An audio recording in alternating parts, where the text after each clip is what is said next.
So Sobe with a huge 88-85 win to really get a psychological advantage over Timmy Mims, who many feel probably skill-wise is the best player in the world. But as Sobe said in his pre-game interview, head-to-head is something totally different, and he showed it there in round one, delivering a kill shot right to Timmy Mims' heart. And now Timmy's extremely serious looking, came over to me in between the match and said, that guy just hit a 1 in a million shot. And I think Kirk Stimpert and David Crawford, Kirk Stimpert, of course, a Hall of Famer, also said probably the greatest shot he's ever seen.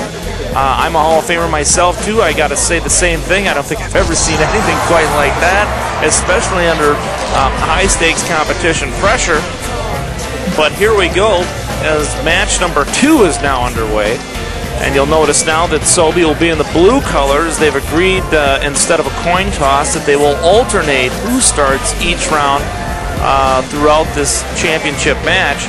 So now you'll see that Timmy Mims will now be in the red shirt.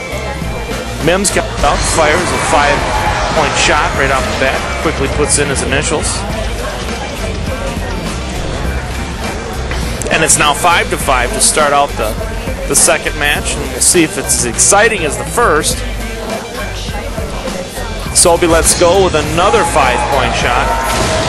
Very timed out and deliberate delivery instead of Mims, who comes right up, takes about 2 seconds to gauge everything and lets the shot go. 10-10. Both players so far perfect here in the first inning of the second match. Mims now very dedicated, very serious when he's at the track ball. It's now 15-15. Can Sobe get a perfect 20 here? And he does get a perfect 20, putting the pressure right back on Mims. And Mims also gets a 20 and says, I can do that too, Poncherella and the Zoo. And they're tied up at 20-20 here in the first inning. Going into the second inning, Sobe starts out not perfect this time. He's at 5 in a row, but does another Army low call in for a 3-pointer. Then Timmy matches him by ringing his bag off the 1 o'clock position of the back of the ring for a 3-pointer. And now Sobe right back on track with a 5-pointer. Ooh, bad shot by Mims. Gets his point, doesn't go quite off the board, but an opportunity for Sobe to take advantage. And Sobe does take advantage. He's now at 7 in a row, gets a 3-pointer. Mims with his quick shot again and still finds the mark. It's perfect. It's now 29-31 with Sobe on top. Sobe takes his time, measures it out, pops in another 5-point shot. And Mims does the same. A lot of people around the bar are looking at each other, asking if this is for real. A lot of people participated in the Bags Away tournament earlier tonight and know how difficult it is to get these perfect shots or 3-point shots. And now at 9 in a row, Sobe is. And they're wondering if this is for real. Timmy now gets his 3-pointer. 39-37, another close match. And Sobe leaves a creeper, the dreaded creeper, and it's at the 10 o'clock position. Timmy now messing around with the button, not sure what he's doing there. Obviously doesn't like the creeper that's in there. He gets bumped out, that's why everyone hates it. Now there's 2 creepers. Looks like a blue and red butterfly on the hole. Sobe takes his time. And goes into the hole. But unfortunately for him, Jack grabbed Jill's hand. They both went down the rabbit hole. And another big shot by Mims. It's now 45-43 with Mims on top. Sobe bumps one off the 12 o'clock position of the hole for a 3-pointer. Mims again with another 5-point shot. It's now 50-46. Mims finding his groove. A lot of us thought that once Mims got comfortable with the pressure of playing Sobe, that eventually he'd get better as the matches went on. It looks like that might be the case. Now Sobe putting the pressure right back on him with a 5-point shot. Mims does a little hopscotch shot in for 3 points. And Sobe just right on the mark.